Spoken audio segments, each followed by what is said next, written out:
Kalau falava oro ngoa o pa John une pasi o ngalua nei I le quick cars le lua I valua ko South Road bap toe matu ngal lua fateselo ngalua nei le monetary finance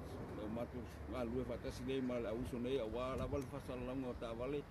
metu mese ir cashback na ko ki manga o Samoa ya su mai mafia mai nei le quick car van bawa tak balik tahu ngopi, bawa ya Prius mau taxi, terus mengapa balik lawat mau nei long tahu ngopi, kalau tuan quick car kalau bawa tak balik macam pengi, for on compliance, tak balik, bawa tak balik tahu ngopi, biar tak balik le apa mau taxi, long tahu ngopi, bawa le interest rate delay, kalau quick car kalau ngalu kasih balik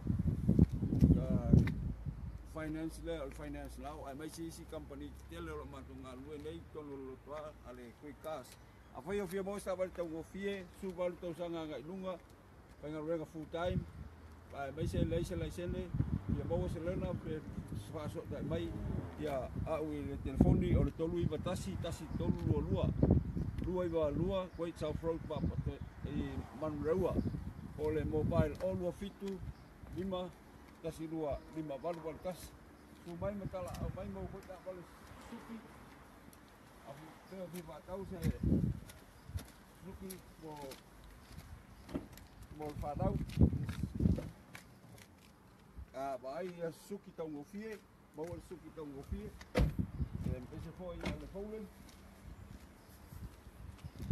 tau ngofie waktu kai di mai ini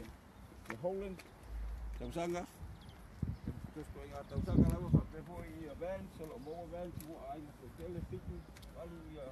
no for su mai ma Luaf Maleon lo barsu tol talal bayaso ia le vem a foi ia le Nissan das foi le van ia por se tau ngofie ata ingat pe men Bidi mai fa so tai mai mo se so son